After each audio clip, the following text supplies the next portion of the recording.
আসসালামু আলাইকুম ওরহমতুল্লাহি ওবারাকাতাহু। আউযু বিল্লাহি মিনাশ শাইতানির রাজিম। বিসমিল্লাহির রহমানির রহিম। আজ আপনাদের সম্মুখে ওয়াহিদ আল্লাহ এবং আহাদ আল্লাহ এই সম্পর্কে একটু আলোচনা করব। যারা লাইভে আছেন প্রথম থেকে শেষ পর্যন্ত দেখবেন, নইলে কিছু বুঝতে পারবেন না।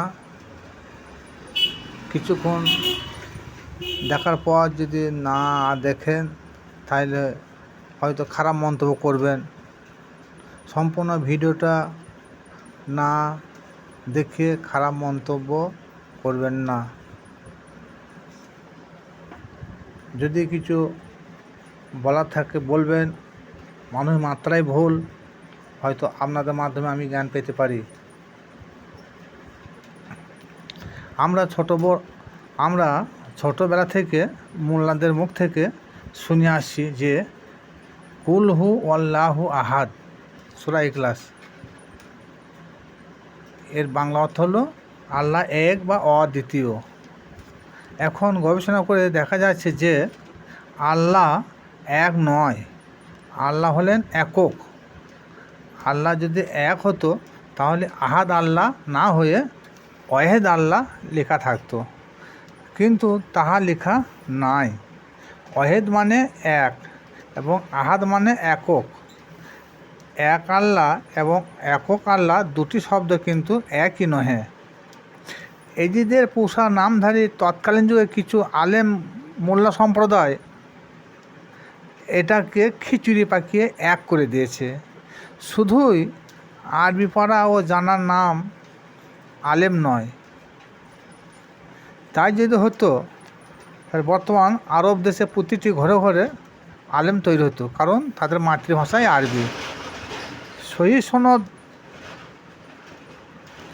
সহি শুদ্ধভাবে কোরআন তেলাওয়াত না করলে যদি গুনাহ হয়, তাহলে আমি উচ্চ স্বরে বলতে চাই যে হযরত বিল্লাল রাদিয়াল্লাহু তাআলা আনহু সব থেকে বড় গুনাহগার।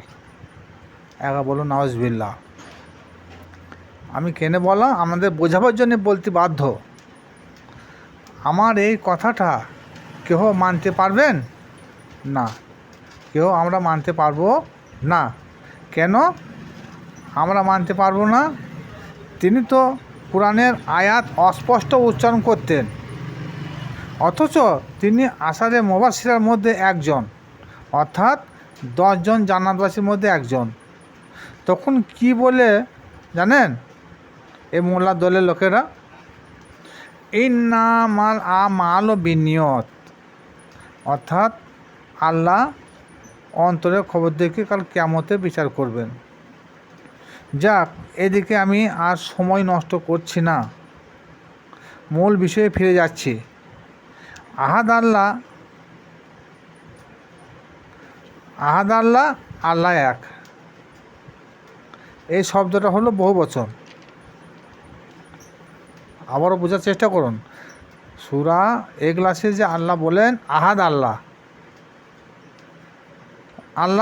এক, এই শব্দটা হলো বহুবচন। এক আল্লাহ এক বচন। সূরা ইখলাসে এক আল্লাহ না বলে বহু আল্লাহ কেন বললেন? এটা বুঝতে হলে ইলমে তাসাউফ বিদ্যা অর্জন করতে হবে, এবং ইলমে তাসাউফ বিদ্যা অর্জন করতে হলে একজন আল্লাহওয়ালা কামেল পীর মুর্শিদের প্রয়োজন।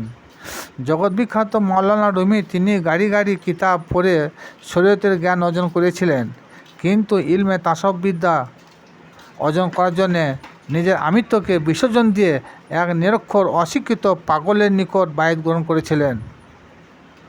এবার আসুন, বহু আল্লাহ তিনি নবীকে বলতে বললেন,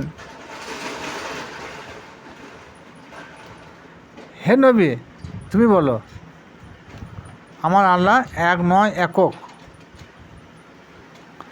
এককের সন্ধি বিচ্ছেদ হলো 1 + 1 = একক।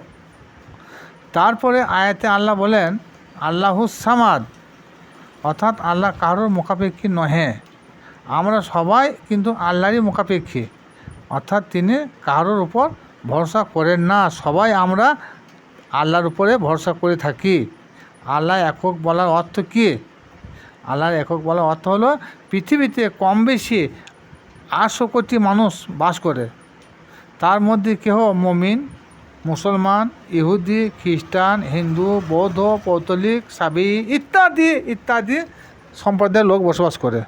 যত সম্প্রদায়ের মানুষ আছে থাক না কেন, প্রত্যেকটি মানুষের সুরত বা চেহারা হলো আল্লাহরই। আমরা সবাই আদম সন্তান। এর কয়েকটা প্রমাণ আমি আপনাদের সম্মুখে তুলে ধরছি। যেমন ইন্নাল্লাহা খালাকা আদামা আলা সুরাতি, অর্থ হলো নিশ্চয়ই আল্লাহ আপন সুরতে আদম সৃষ্টি করেছেন, হাদিস কুদসি।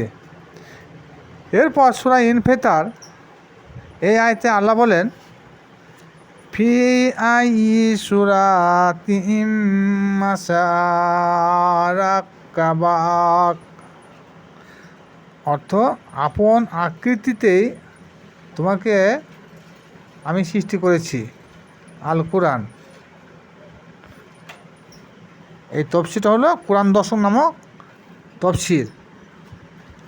এই আয়াত দুটো থেকে বোঝা গেল যে পৃথিবীতে যত কল্লা আছে তত আল্লাহ আছে।